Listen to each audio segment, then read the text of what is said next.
Kwa nini unatakiwa kuzizingatia zaidi picha pamoja na video ambazo unazitumia kwenye matangazo yako ya Facebook pamoja na Instagram? Kama kwa unataka matokeo mazuri, kitu cha kwanza, hizo ndio zinaamua kosti ya matangazo. Wewe utangaze kwa gharama kubwa ama utangaze kwa gharama ambayo iko chini. The more unavyokuwa na picha ambayo iko vizuri, unapunguza budget ama unapunguza zile kosti za kwenye matangazo. The more unavyokuwa na picha na video ambazo ziko vibaya, ndivyo hivyo ambavyo unakuwa unaongeza budget kubwa ya matangazo. Lakini kitu cha pili, hizo ndizo zinazoamua wewe upate matokeo.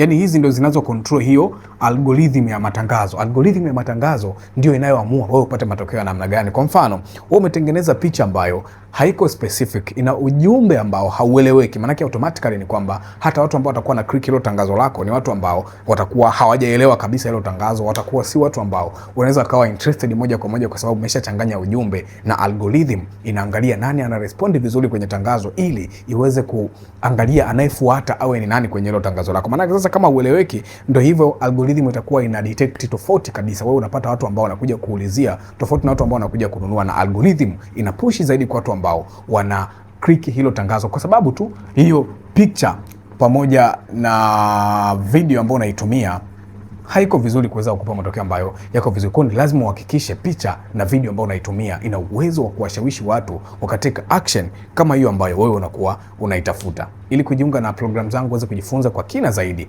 namna ambavyo unaweza kutengeneza matangazo ambayo ni bora kwenye hii mitandao ya Facebook pamoja na Instagram, niandikie DM nataka, then mimi nakupa